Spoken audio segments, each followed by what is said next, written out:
On me demande très souvent dans mes masterclass, mais pourquoi faire du référencement? Donc je voulais faire une vidéo impératif, obligatoire, pour expliquer pourquoi vous devez absolument faire du référencement. Pourquoi c'est important et puis déjà, qu'est-ce que ça veut dire?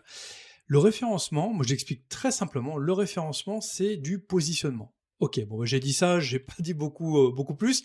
C'est quoi le positionnement? Et là vous allez peut-être un peu mieux comprendre. Le positionnement, c'est l'art d'être bien vu, d'être visible sur les moteurs de recherche. Quand on parle de positionnement, c'est le fait d'être au premier. Vous savez, la fameuse pole position sur les moteurs de recherche, c'est ça le référencement. Mais le référencement de manière plus large, entre guillemets, c'est justement une technique, enfin un ensemble de techniques qui vont vous permettre d'améliorer ce fameux positionnement, cette fameuse position, en tout cas sur la première page. Donc déjà, premier élément, bah oui, à quoi ça sert le référencement? Déjà, ça sert à être bien positionné sur les moteurs de recherche. Google, pour pas le citer, mais on a également Bing et Yahoo qui sont également présents. Ne sous-estimez pas Bing. Bing, c'est Microsoft. Microsoft est installé dans énormément d'entreprises. Et on va pas se mentir, il y a beaucoup de gens entre midi et deux qui sont tout simplement sur Bing pour regarder les actus ou autres, et pourquoi pas faire d'autres recherches. Donc, vu que c'est par défaut Internet Explorer qui va se lancer, ou Microsoft Edge, même d'ailleurs, qui va se lancer automatiquement le matin, c'est vrai qu'il y a beaucoup de salariés qui se servent de cet outil-là, malgré tout, pour faire des recherches, donc ne le sous-estimez pas. En tous les cas, le référencement, c'est important pour ça, premier point. Le deuxième point qui est extrêmement important, c'est que grâce au référencement, vous allez pouvoir mettre du contenu en avant, d'accord? Du contenu via un site internet, ça je reviendrai pas là-dessus, je crois que toutes mes vidéos vous en parlent. Il faut créer du contenu via vos sites web, pas que via les réseaux. Mais pour rentrer dans l'algorithme de Google, vous devez travailler votre site web. Justement pour ça, une fois que vous avez des articles, ces articles-là vous permettent de travailler votre référencement par le biais des mots-clés. Et ces mots-clés, en fait, et l'ensemble de ce contenu, il a un deuxième atout, c'est avant tout de montrer votre expertise. D'accord? C'est quoi l'expertise? C'est montrer que vous êtes professionnel dans votre domaine, dans votre secteur d'activité. Que vous soyez plombier, coach, thérapeute, masseur ou que sais-je, vous devez montrer que vous savez de quoi vous parlez et que vous êtes expert dans votre domaine. D'accord? Mais pour ça, comment voulez-vous que les gens le savent si vous ne donnez pas de contenu? Vous êtes sûrement tous et toutes qui regardez cette vidéo actuellement, vous êtes tous très bons je dirais dans votre activité, j'ai aucun problème avec ça. Le problème majeur, c'est que comment est-ce que vous le faites savoir auprès d'un client? Il suffit pas de dire coucou, je suis là, je suis le meilleur, achète mes produits, achète mes services. Ça marche pas tout à fait comme ça. Il faut donner du contenu, il faut montrer que vous êtes pro dans le domaine. Justement, quelqu'un qui cherche quelqu'un de pro va forcément faire une recherche et bon an mal an, il y a de fortes chances qu'il vous retrouve, en tout cas je vous le souhaite, sur Google, notamment sur la première page. Donc ça, c'est le deuxième point important du référencement, c'est mettre en avant votre contenu. Et enfin, le dernier point extrêmement important, le référencement vous permet tout simplement de gagner des nouveaux clients. D'accord? Me dites pas que vous n'êtes pas intéressé, que vous n'avez pas envie d'avoir de nouveaux clients, c'est évident. Mais pour ça, il faut faire ce que je vous ai dit avant, donc travailler votre référencement, mettre en avant votre contenu pour justement intéresser les gens pour qu'ils achètent vos produits, vos services, en tout cas ce que vous avez à mettre en avant. Mais si vous ne respectez pas ces étapes-là, ça ne marchera pas. D'accord? Et le référencement a 3 axes, d'accord? 3 axes qu'il est important de retenir. Ces 3 axes, c'est le premier justement, l'aspect technique. Le référencement, ça reste technique, d'accord? Donc vous avez, je dirais 2 choix qui s'offrent à vous. Soit vous vous formez, il y a énormément de tutoriels sur internet pour essayer d'apprendre justement ce qu'est le référencement. Donc vous pouvez très bien vous former à ça, soit ou même en achetant des formations, peu importe, mais en tous les cas, ça reste technique, d'accord? Ou alors le deuxième point, c'est que, vous faites faire, d'accord? Cet aspect technique, j'entends codage, d'accord? C'est que, vous devez prendre en compte tout ce qu'on va appeler les métadescriptions, les métadonnées, les balises importantes à mettre en avant.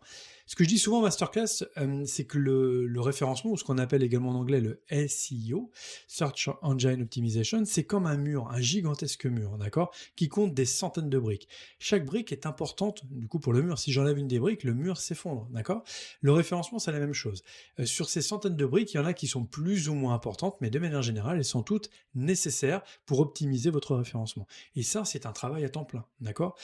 Il suffit pas de mettre un titre un peu racoleur ou de mettre 15 15 fois le même mot dans votre article. Pour que ça marche, c'est un ensemble d'éléments, d'accord, un ensemble de critères qui va faire que votre page, lorsqu'elle est scannée par les petits robots justement de Google, qui vont vous faire remonter. Donc, soyez vigilants par rapport à ça. Ça sert à rien de tenter un petit peu des bouts de ficelle, ça marchera pas. Et puis, ce qui va se passer surtout, c'est qu'au bout de 3-4 semaines de création de contenu, vous allez vous épuiser en fait, tout simplement. Vous en aurez marre, vous serez fatigué, c'est chronophage. En plus, vous n'aurez pas évidemment les résultats escomptés. Très peu de vues, pas de commentaires, enfin bref, la cata, ok. Donc vous prenez pas trop la tête, soit vous allez vous former, d'accord, soit vous faites faire. C'est aussi simple que ça. Pour ceux qui sont intéressés, vous regardez dans le lien dans la description. Je mets des choses en avant qui vont vous permettre, en tout cas pour celles et ceux qui souhaitent soit se former, soit faire appel à un prestataire, vous permettre d'aller un petit peu plus loin par rapport à ça. Donc premier point, comme je l'avais dit, c'est le référencement, c'est technique. Le deuxième point également à savoir quand on parle de référencement, c'est ce qu'on appelle la popularité de votre site internet. La popularité, ça veut dire quoi? Eh bien, c'est tout l'engagement qu'il peut y avoir autour de votre site internet. Google va être vigilant à regarder tout simplement s'il y a du trafic, d'accord? Est-ce qu'il y a du monde qui vient sur votre site internet? Oui ou non?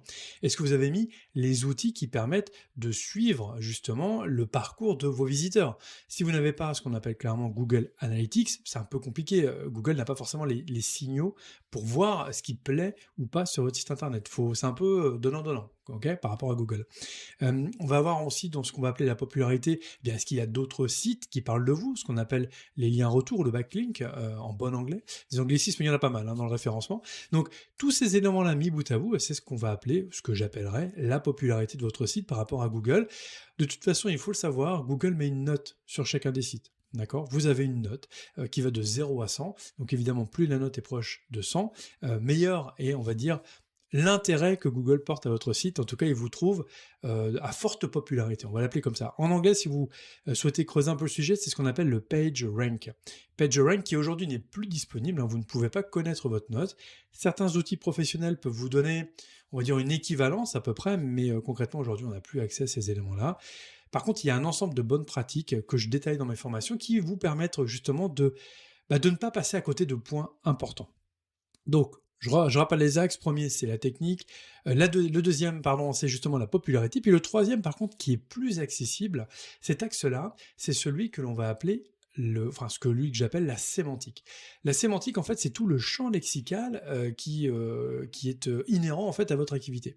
Par exemple, si je parle vélo, on va avoir dans le champ lexical VTT, pignon, chaîne, rayon, etc., etc. Vous avez compris un peu le principe. Donc, en fonction du secteur d'activité que vous avez, vous devez travailler. Il y a des outils pour ça sur le web. Il y en a plein, même certains gratuits, qui vous permettent de travailler les fameux mots-clés, d'accord, qui composent en fait le champ lexical, donc la sémantique autour de votre activité. Ça, c'est important pour pour montrer, je dirais, votre expertise auprès de Google, d'accord? Il va vite prendre en compte le fait que vous parlez d'un sujet, donc par exemple du vélo, mais que vous avez une spécialité. Vous parlez du cross VTT, par exemple, je sais pas, du VTT tout-terrain.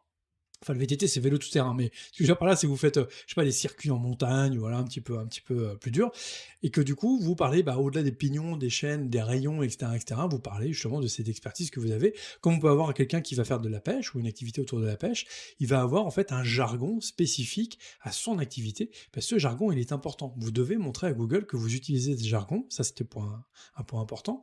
Et puis le deuxième point important, c'est que même pour votre future communauté ou les personnes qui vont vous lire, elles vont voir que vous faites partie en fait de la même communauté. Elles vont forcément adhérer à vos valeurs puisque vous utilisez le même jargon technique qu'elles, d'accord? Alors, je fais juste un point de vigilance. Attention, je vous dis pas d'utiliser du jargon à tout va sans que les gens comprennent de quoi on parle. Il faut utiliser du jargon à bon escient. Vous voyez? Là, par exemple, moi, je vous parle plutôt de référencement ou de positionnement que de SEO. Pourtant, on voit partout le mot SEO. Mais à un moment, je pense que pour des personnes qui, justement, lancent ou souhaitent lancer leur activité sur le web, utiliser à tour de bras le mot SEO qui, pour la majeure partie d'ailleurs des personnes, ne savent même pas ce que ça veut dire, hein, le S, le E et le O. Quoique maintenant, vous savez. Je l'ai dit tout à l'heure pour ceux qui ont retenu. Retournez au début de la vidéo, vous verrez. Je vous donne du coup l'acronyme, en tout cas la signification de l'acronyme. Je préfère parler de référencement, de positionnement. C'est pas pour utiliser du bon vieux français, c'est pas du tout la démarche. C'est avant tout d'apporter un peu plus de contexte en fait, de savoir de quoi on parle. Et quand je parle de positionnement sur les moteurs de recherche, d'être en clair sur la première page de Google, ça parle beaucoup plus que d'utiliser du SEO à tour de bras. Et puis il y en a d'autres, des acronymes. On pourrait même parler du SIA, qui est en fait la version publicitaire, la version commerciale du référencement classique. Ok ? Donc Dans les 3 axes du référencement, la technique, la popularité et puis la sémantique. Et la sémantique, ça, vous pouvez travailler dans vos contenus.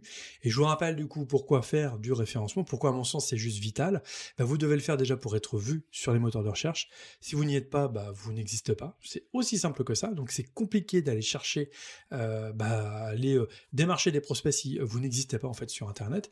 Le deuxième point, c'est justement pour pouvoir être force de proposition concernant votre contenu, votre expertise, d'accord. Et puis le troisième point extrêmement important, c'est de pouvoir justement proposer ce contenu à vos futurs clients, donc clairement gagner de nouveaux clients grâce au référencement. Ok. J'espère que ça a été clair. J'essaye en tout cas d'être le plus pragmatique possible. Si vous êtes intéressé, si vous souhaitez creuser ce sujet-là, bah, inscrivez-vous, abonnez-vous, vous cliquez sur la petite cloche pour avoir justement les notifications des prochaines vidéos. Et puis je vous dis en tout cas à très bientôt dans de prochaines vidéos pour avoir votre petite dose de digital et pouvoir lancer sereinement votre activité sur le web. À très bientôt, ciao.